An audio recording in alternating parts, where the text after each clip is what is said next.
Perkenalkan, nama saya Gede Gusnami Dagapali, finalis Bagus nomor 2. Di sini saya akan mempresentasikan PowerPoint yang saya buat yang berjudul Media Sosial sebagai Sarana untuk Melestarikan Budaya Bali.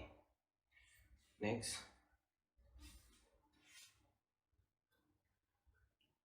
Baik, seperti yang kita tahu, Indonesia merupakan negara yang kaya akan keanekaragaman termasuk budaya, yang termasuk di dalamnya ada suku, bahasa, tradisi yang merupakan bagian dari budaya itu sendiri. Next, Kak.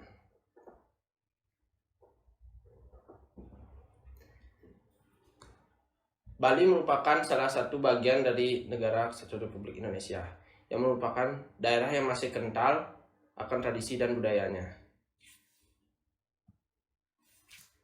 Generasi muda Bali wajib melestarikan kebudayaan sebagai warisan leluhur yang patut dijaga, yang merupakan sebagai kebudayaan yang adiluhur. Next, Kak. Banyak pertanyaan yang ada di masyarakat, apakah ada kendala dalam menjaga kebudayaan kita? Pastinya ada. Menjaga kebudayaan tidaklah mudah. Kebudayaan juga bersifat dinamis, artinya selalu mengalami perubahan terus-menerus. Perubahan kebudayaan terjadi seiring perubahan yang dialami oleh manusia atau yang menjalankan budaya tersebut. Next, Kak. Kendala yang pertama yaitu teknologi. Kemajuan teknologi yang pesat di era globalisasi ini sangat berpengaruh. Saat ini merupakan salah satu ancaman terbesar. Kemajuan teknologi membuat pelajar, mahasiswa, dan masyarakat terjumus ke dalamnya dan menjadi kecanduan internet. Banyak dari mereka mengalami kecanduan internet, khususnya di media sosial. Next, Kak.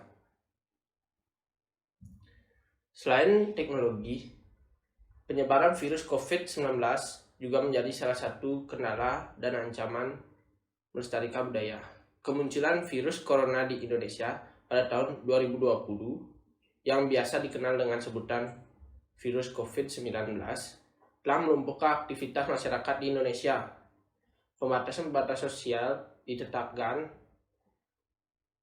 menyebabkan intensitas masyarakat untuk berkumpul menjadi berkurang, dan intensitas penggunaan media sosial lebih dominan dibandingkan kegiatan lainnya yang bersifat offline atau secara langsung. Next, Kak. Baik, sesuai dengan data yang saya terima dari Daily Time Spend Using Social Media, bisa dilihat di bawah sini, rata-rata penggunaan internet dan sosial media di berbagai negara. Yang paling sedikit itu adalah Jepang. Rata-rata per hari mereka menghabiskan waktu 51 menit untuk bermain gadget, khususnya sosial media. Dan yang paling tinggi adalah Filipina, yang hampir menghabiskan waktu 4 jam 15 menit sehari untuk bermain sosial media. Dan rata-rata dari data yang saya dapat, rata-rata di seluruh dunia menggunakan sosial media selama 2 jam 25 menit. Next, Kak. Bekerja sama dengan Hootsuite, laporan perusahaan media asal Inggris, We Are Social mengungkapkan laporan Digital 2021, The Last Insight into the State of Digital, yang diterbitkan tanggal 11 Februari 2021 menyebutkan jumlah total populasi Indonesia sebanyak 274,9 juta jiwa. Pengguna aktif media sosial mencapai 170 juta. Jumlah pengguna media sosial di Indonesia sama dengan 61,8% dari total populasi pada Januari 2021. Angka ini juga meningkat 10 juta atau 6,3% dari tahun lalu. Nama Indonesia tercatat dalam 10 besar, yakni nomor 9 dari 47 negara yang dianalisisnya. Next, Kak. Dirangkum dari We Are Social, waktu yang dihabiskan orang Indonesia untuk mengakses internet per hari rata-rata yaitu 8 jam 52 menit. Berdasarkan aplikasi yang paling banyak digunakan secara berurutan. Posisi pertama adalah TikTok, posisi kedua adalah YouTube, ketiga adalah WhatsApp, selanjutnya ada Instagram, Facebook, dan Twitter. Next, Kak. Platform hiburan yang paling banyak diminati yang sekarang merupakan solusi yang tepat untuk mengatasi rasa jenuh ketika berada di rumah. Namun, penggunaan secara terus-menerus dapat mengakibatkan kecanduan, terjerumus, dan terobsesi dengan konten yang ada di dalamnya, sehingga tidak sedikit orang yang mengalami kecanduan aplikasi hiburan yang satu ini.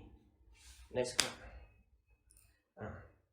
Mereka tertarik menirukan tren yang sedang populer di aplikasi tersebut, bahkan rela melakukan apa saja tanpa memilah dengan baik demi mendapatkan popularitas. Seperti kasus-kasus yang banyak terjadi di dunia, tidak hanya orang dewasa, anak-anak pun mengalami hal yang sama dikarenakan platform tersebut tidak memiliki batasan usia pengguna. Masalah tersebut tentunya perlahan-lahan menggeser budaya Bali karena anggapan mereka bahwa kesenian yang ada di daerah kurang menarik dan lebih minat terhadap kebudayaan yang ada di platform tersebut. Next, Kak.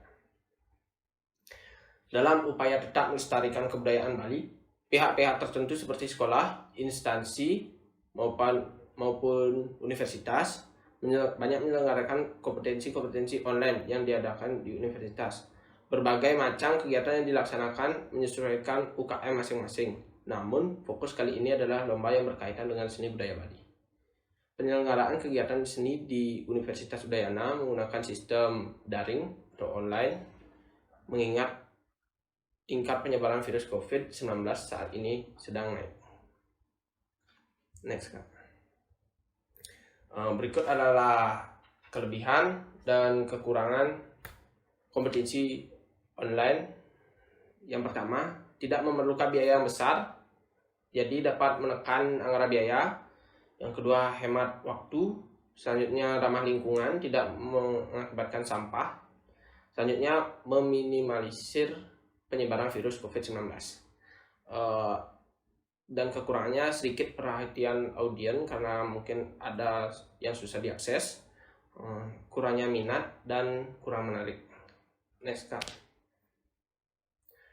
Beberapa kompetisi yang dilaksanakan masih bersifat monoton atau kurang menarik, sehingga tidak dikemas dengan baik dan dikembangkan dengan benar. Kompetisi yang dilaksanakan hanya dianggap formalitas saja. Diperlukan sebuah perubahan dalam cara kita mengemas kompetisi tersebut agar menjadi lebih menarik untuk meningkatkan semangat para pemuda dan melestarikan budaya mereka. Next, Kak. Bagaimana cara yang tepat menyesuaikan dengan kompetensi yang dengan minat para pemuda yang dalam media sosial dengan cara menggabungkan media sosial tersebut dengan kesenian Bali adalah solusi yang baik. Mempertahankan kesenian Bali di masa sekarang tidak hanya perlu, namun dapat dirubah dalam kesenian Bali agar tidak menghilangkan sifat aslinya. Namun cara menunjukkannya di depan penontonlah yang harus kita perbaiki. Terlebih saat ini segala sesuatu yang dipertunjukkan maupun perlombaan pasti berkaitan dengan media sosial. Aplikasi hiburan yang tengah populer saat ini merupakan aplikasi TikTok, bisa dimanfaatkan sebagai wadah kompetensi kesenian di Bali. Next, Kak. TikTok adalah aplikasi nomor 1 kategori hiburan yang banyak diunduh di App Store dan Play Store. Aplikasi ini sudah banyak digunakan untuk media pembelajaran, media promosi, dan perlombaan. Next, Kak.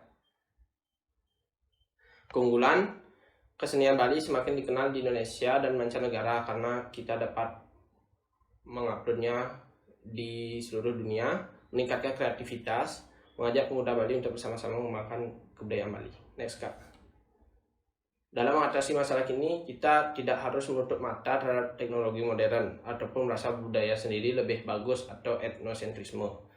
Namun, kita harus dapat membatasi sejauh mana kemampuan teknologi itu dapat diterima, seperti penggunaan media sosial yang sesuai batas kewajaran. Next, Kak. Baik, kesimpulan yang terakhir, mempertahankan kebudayaan tidak hanya melalui pertunjukan dan perlombaan saja, Namun paling terpenting adalah kesadaran dalam diri bahwa kita memiliki budaya sendiri yang patut dijaga. Baik, terima kasih. Saya tutup dengan Om Santi. Om Santi.